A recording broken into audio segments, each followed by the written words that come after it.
Started in the 1400s, the Russian monarchy was based on the second letter to Thessalonians, where Paul speaks of a restrainer who holds back evil. As long as there was a Christian czar on earth, the dark powers of the Antichrist would not come to power.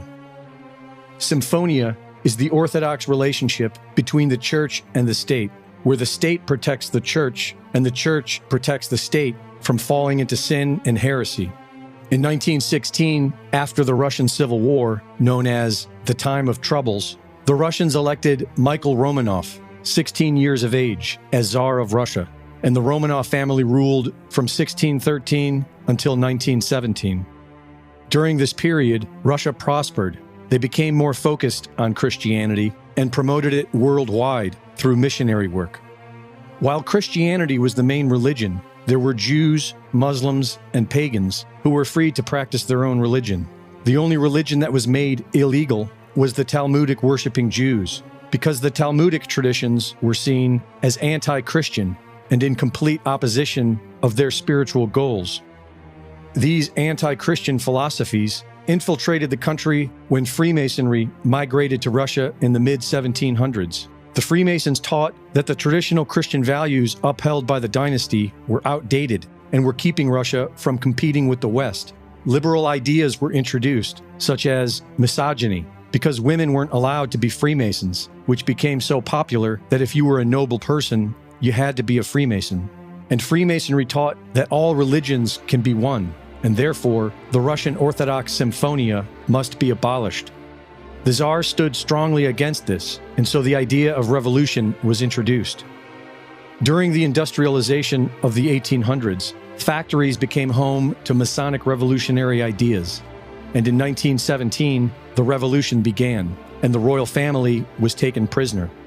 The family was taken from their home to a stone house several miles away on the highest point of the Ural Mountains, called Ascension Hill, and murdered. According to the official narrative, they were executed by a firing squad in the basement, but according to the evidence, they were murdered in a very dark, ritual manner. According to the investigation of the Orthodox Church, the murderers themselves, and the material evidence, this is what happened on the night of July 17th, 1918. The stone house was known by the Bolsheviks to be a place where evil acts have taken place in the past. It was prepared ahead of time, and the murder involved 11 assassins and 11 victims: the Tsar, his wife, the 4 daughters, the son, and 4 servants. The number 11 is believed to be based on the 11 apostles who remained after Judas betrayed Christ. These 11 people were taken into the basement. They were shot in the knees, and they were stabbed with bayonets. And during all of this, their mouths were gagged to quiet their screams. In their memoirs, the murderers wrote it was so bad that they were vomiting. The bodies were then wrapped up in white linen, placed into the back of a truck, and kept alive as they were driven to a swampy area outside of the city. They were finally murdered by being hung upside down to drain their blood. They were beheaded, their teeth removed, and their bodies chopped into pieces. The body parts were partially dissolved in acid and then burned.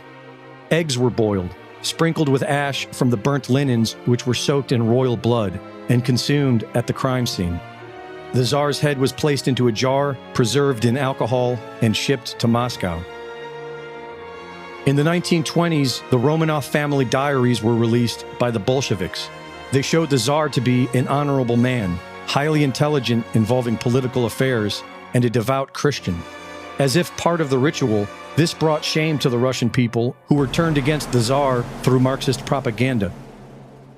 The Federal Reserve System, the Rothschilds, and the British Round Table opposed the Tsar and the traditional Christian policies that stood in the way of their plans for world domination. And many Russians see the murder of Tsar Nicholas II as a necessary precursor to the New World Order, which began proliferating after his death. Tsar Nicholas II is now a saint in the Russian Orthodox Church, and millions of Russian Orthodox Christians believe they need to repent for allowing the dynasty to be destroyed.